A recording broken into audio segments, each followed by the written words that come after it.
Hello বন্ধুরা, কেমন আছো তোমরা সবাই? আজ প্রায় ১ মাস পর আমি চললাম বাড়িতে। দুপুর ১২টায় শালিমার থেকে আমার ট্রেন ছেড়েছিল আমার গন্তব্যস্থল খড়গপুর।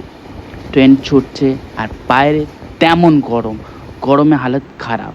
ট্রেনটা কিন্তু পুরো খালিই ছিল। শালিমার থেকে ছাড়ার কারণে ট্রেনটা বেশিরভাগ খালিই থাকে।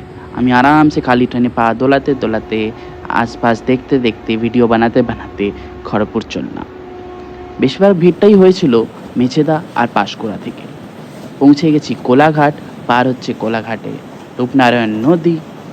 জল দেখে মনে হচ্ছিল এক্ষুনি ঝাঁপ দিই, কিন্তু এত উঁচু থেকে ঝাঁপ দিলে অবস্থা খারাপ হয়ে যাবে। আর এই হচ্ছে পরিবেশ গরম হবার আরেকটি প্রধান কারণ। আমি পৌঁছে গেছি খড়গপুর স্টেশনে। ইয়ে, হোম কলিং। বাবা স্কুটি রেখে গেছিলো স্টেশনে, সাইকেল স্ট্যান্ডে। ওখান থেকে স্কুটি নিয়ে আমি পৌঁছে গেলাম বাড়িতে। দেখা হবে পরে ভিডিওতে, বাই।